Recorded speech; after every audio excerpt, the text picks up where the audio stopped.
I want to first express my gratitude and my pride in having a role in a seminar like this.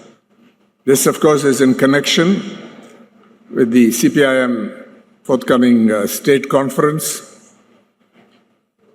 And I can say without any exaggeration, coming from Tamil Nadu and having observed the political conferences and so on of the left as well as other parties, that nowhere will you find as meaningful a program of seminars covering as many subjects.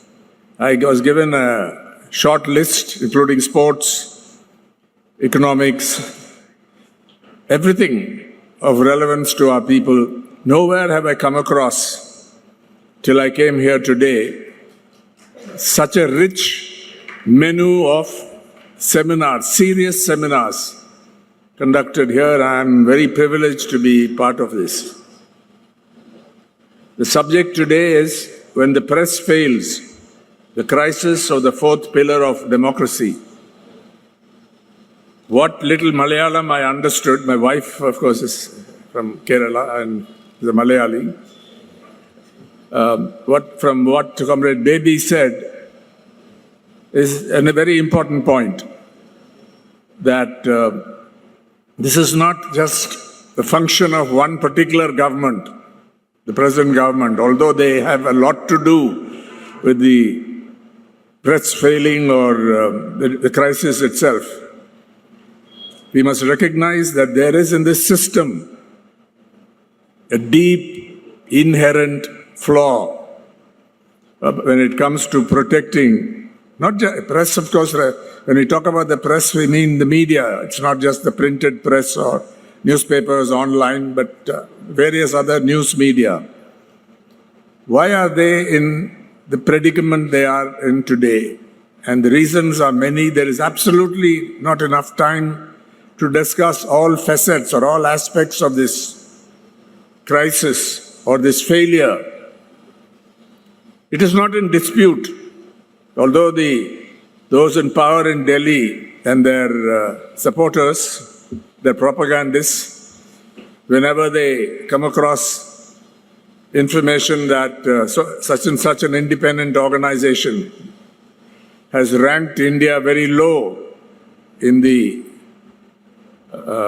rankings of media freedom or free speech. For example, in the last survey done by Reporters Without Borders, India ranked 159 from the bottom out of 180 countries and territories surveyed in this report. They do it annually. The previous year it was 161. You don't have to take the exact number, but the kind of trend. And during the period 2014 to today, a little over a decade, there has been a steady decline in India's rankings when it comes to global press freedom. The Global Press Freedom Index is what I'm referring to. Or take the question of journalists killed or murdered in connection with their work, not in some private dispute, but when they're actually investigating something. They are touching on crime, on corruption, on communal frenzy and crimes, on lynchings, on rape with murder, as we saw in recent times. They are often arrested and sometimes murdered. They are these are not random killings in some fury. They are targeted murders. And an organization called the Committee to Protect Journalists, based in New York, it's called CPJ, regularly tracks this. Every journalist murdered in connection with his or her work in the world, to the extent they can get information, is documented. The name of the person, where he or she lived and worked for whom, whether the crime was there was some personal dispute in which the journalist got killed, whether the journalist got killed in crossfire or on dangerous assignments, not targeted, but entering into danger. All this is meticulously recorded, checked. They don't just put the name out like breaking news. They investigate each and every case and put it out. And what did they find in India? That in the last decade, from 2014 to today, 20 journalists have been murdered in connection with their work. 20 may not look like a big number against India's population, but 20 journalists targeted and murdered in connection with their work is a very serious matter. And CPJ then goes on to conclude that India is one of the most dangerous places for journalists to work in the world, one of the world's most dangerous places. And we have some editors, like Gauri Lankesh murdered. We have freelance correspondents. In the South, not too many, but the South is not totally exempt from this. Worse than the number of journalists murdered, many people point out, is that nothing happens to the killers. CPJ tracks that and puts out something called the Global Impunity Index, impunity. That is, you can kill, not just, you can murder journalists in targeting them in connection with their work, for what they've published, what they've telecast, what they put it on social media, and nothing happens to you, either because of a cover-up, the killers are protected, or the law is so inefficient, the police are so inefficient that they cannot track down the killers. This is a complex phenomenon. So it is called the Global Impunity Index. They see how long does it take for a case to be solved, either conviction or acquittal. How long does it take? They have a certain measures to list the top offenders in this respect. And India, we often comment on it, is a founding and permanent member of this club of shame. Year after year, India figures in the Global Impunity Index. The United Nations has taken it up. General Assembly passed resolutions. But when the investigators write to the Indian authorities, they receive no response. So the authorities also have impunity from any scrutiny in this respect. So this is not in doubt. I'm not saying everybody everywhere is in danger. Comrade Baby and I and many of you lived during the emergency. There was total censorship. Journalists, including somebody like Kuldeep Nair, were detained under MISA. Nobody knew when they would come out. Press freedom was totally suppressed, at least in a formal sense. So many of us thought, how long will it take to come out of this? Maybe we'll never come out to anything with a semblance of democracy. But within 21 months, the people of India revolted against it and peacefully threw that government out. Again, I'm not referring to the political party, but the temptation to hold on to power, the tendency to punish those who expose you or criticize you, sometimes harshly also, or expose your misdeeds. And this is something that is basic to this system. But it's not always as bad as this, either the emergency or today. In fact, about 45 years ago, when I attended seminars like this, not like this, but smaller seminars, they would talk about freedom of the press, and I would claim proudly that we meaning India, is in an enviable position when it comes to freedom of the press, at least among developing countries. This is what we used to claim. If I repeated it in any seminar today, I would be accused of spreading fake news or disinformation. There's absolutely no doubt about it, because we know what is happening to journalists who stand up. I don't want to give a list of names because others have to come into this.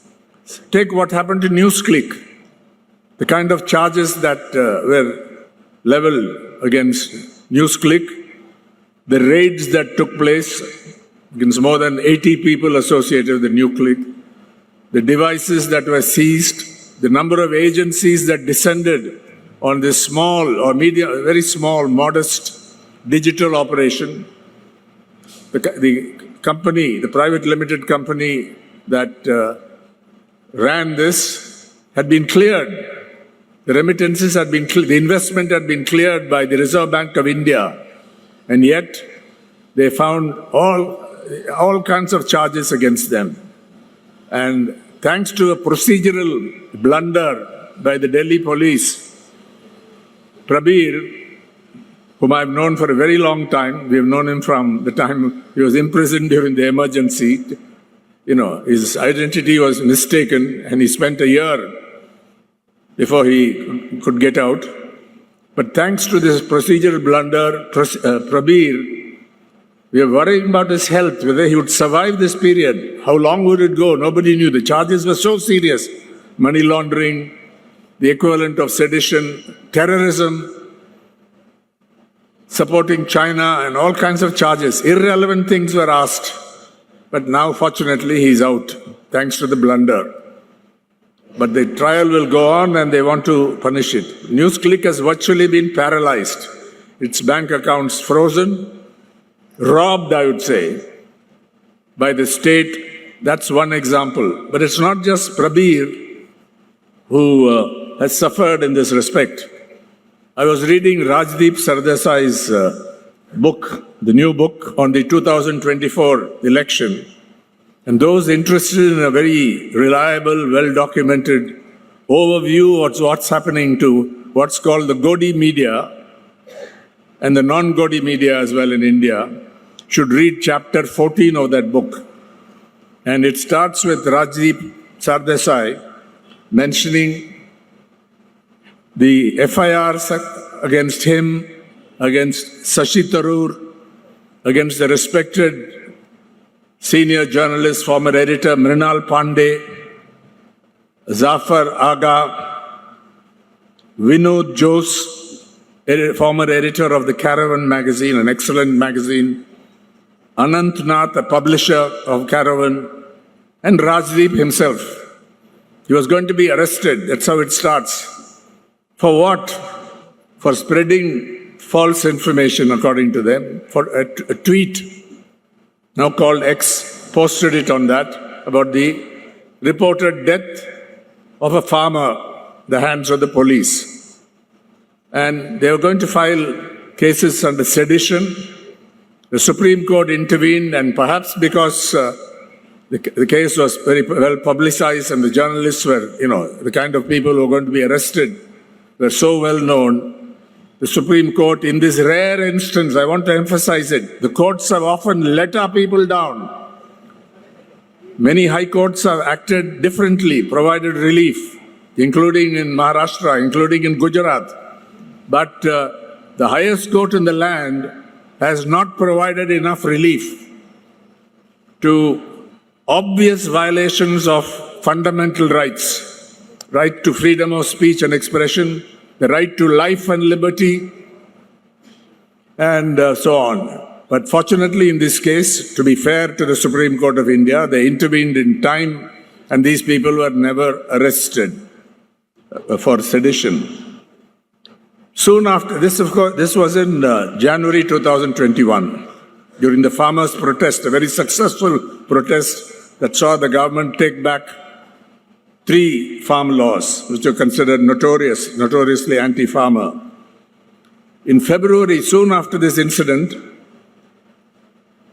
a 22-year-old climate activist, a young woman by the name of Disha Ravi, was arrested for sedition and spent 8 days in police custody before she got bail. What was her offense?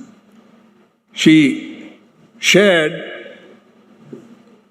as a document what is called a toolkit containing details of the social media campaign and the on-ground activities planned by the protesters. That was the offense. Of course, many of you know that the Supreme Court did another good thing under Chief Justice Ramana. It suspended or stayed the operation of the sedition law, the notorious Section 124A of the Indian Penal Code, and directed the governments in all, the center as well as states, not to apply this law, not to use this law at all till further notice. And what did our great government do? The central government, in 2023, the Modi government passed a new indigenous criminal code, the so-called Bharatiya Nyaya Sanhita or BNS Act. And this is in Rajdeep's book. Section 150 of BNS replaces the notorious or hated colonial era law, which saw Mahatma Gandhi is used against Mahatma Gandhi, and before that against Bal Gangadhar Tilak. So it replaced this law with a vague and broader law against subversive activities. That's the phrase. Earlier it was sedition, now it's subversive activities. So if you let the executive the free rein, there is no check. The courts often delay hearing these cases. Sometimes they act and provide relief. Often the matter is prolonged. And right now, 4 journalists are in jail, including the Hindus Mahesh Langa in Ahmedabad, for possessing a document relating to the Gujarat Maritime Board. He's got bail in the various charges were leveled against him. But he's got bail on all this. But on this case, the matter is being heard right now. I don't want to comment on it. It relates to Mr. Adani, Gautam Adani's attempt to get an extension on the lease according to notes that have been circulated. But I don't want to say more about it. And 2 of those journalists, the worst affected, of course, are in Jammu and Kashmir. That requires a separate symposium or seminar to discuss, because press freedom or media freedom in Jammu and Kashmir has been totally extinguished. A new media policy gives even junior police officers the power to arrest or stop anything they consider detrimental to peace there. That's a separate matter, and I won't go into it today unless somebody wants to take it up. So the situation is pretty bad, and we have the laws on the book. I think that is what Comrade Baby must have been alluding to. We have the law of criminal defamation. We have many laws in the Indian Penal Code which punish people for allegedly disturbing social peace or religious feelings and so on. These laws maybe originally were were enacted with good intentions. I don't know about that. Some of these laws at least. But they have been misused on a monstrous scale over the whole course of our India, but much worse. This is a qualitatively different situation here today. I'll just list the factors that have weakened the capability of the media to hit back, so that some of this may be relevant and taken up for discussion. It's not just the power of the executive branch, either at the center or in various states, including UP. It's the weakening of the media internally. The business models that used to support media, the advertising-led business models, that has been greatly weakened, if it has not collapsed. In some countries, it has totally collapsed. In India, it's still, for the Indian language press or some television channels, it's still working to a certain extent. People still read print, because that's where the main revenues come. Not even 10% of the total revenues of the newspaper industry or the news come from digital operations. The bulk comes from print. That's what keeps it going. but the disruption, deadly disruption of the old business model has weakened the capability of media houses to stand up. And Rajdeep's book talks about a certain person in the PMO, the Prime Minister's office, who picks up the phone when anything they don't like is printed, particularly in legacy newspapers or major TV channels.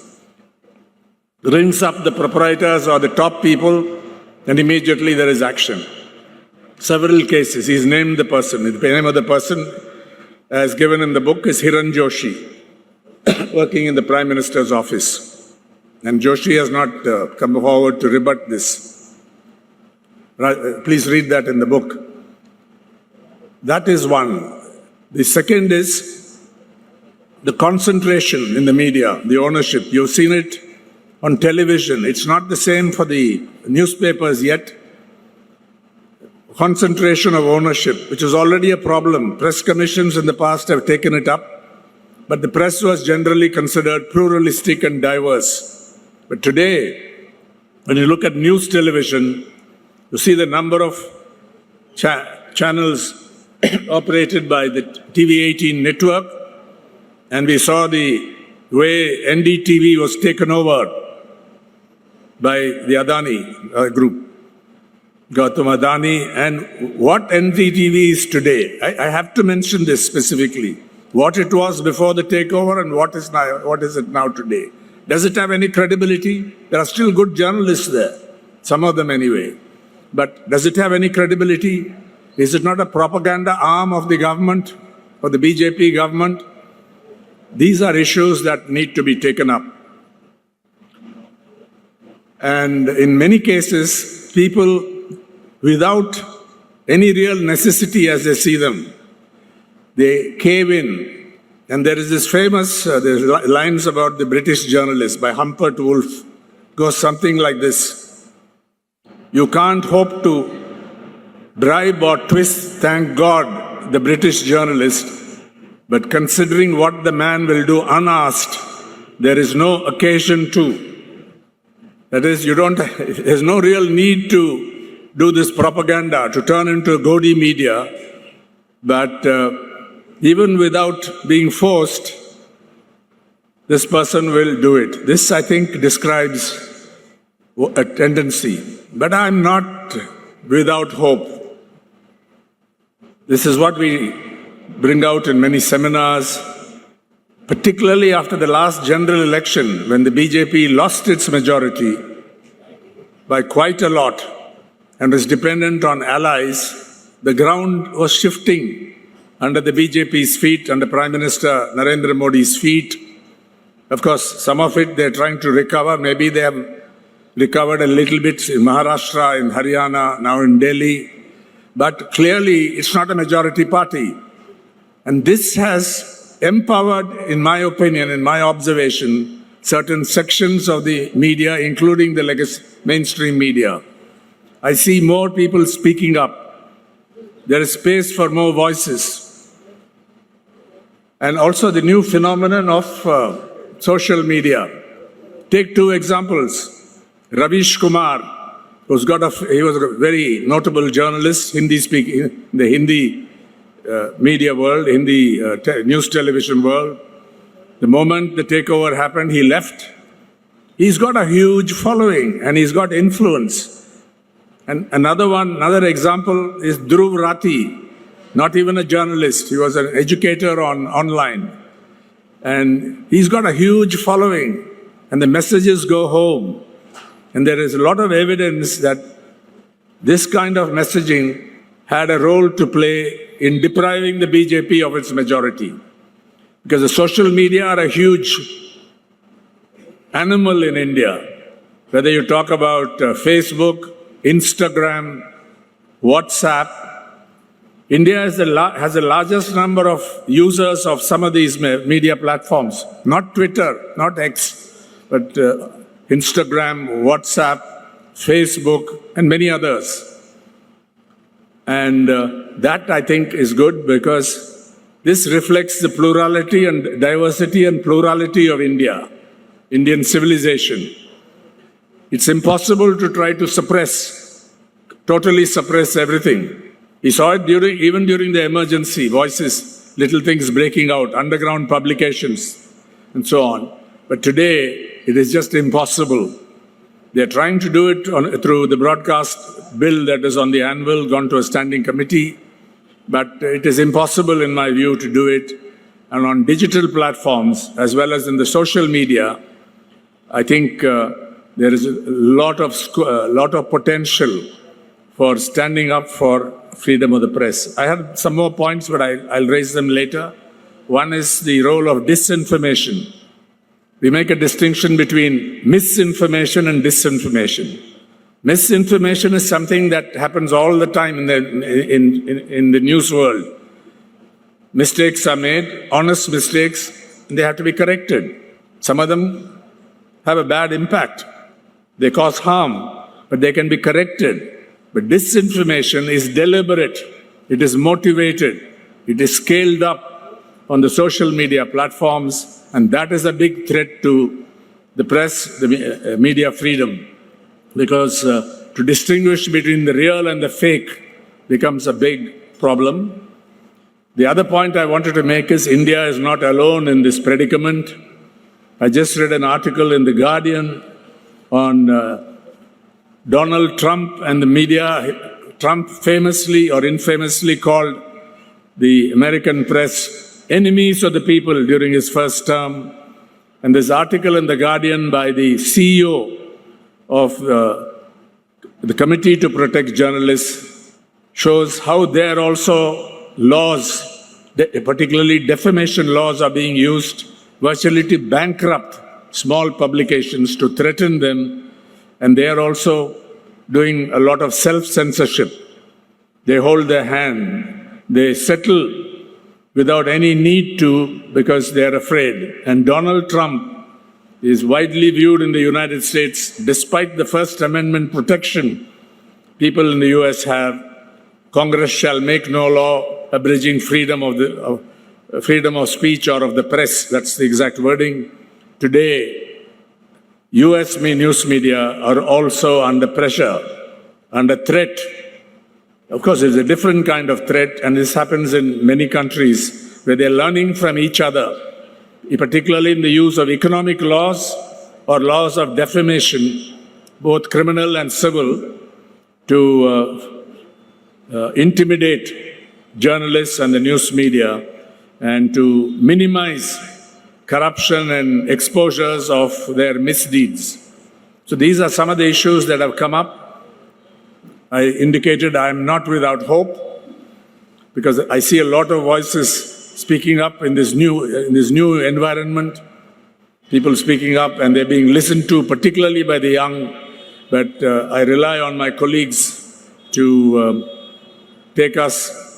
provide insights into some of these issues and also other issues they may wish to bring up when we talk about why the press has failed.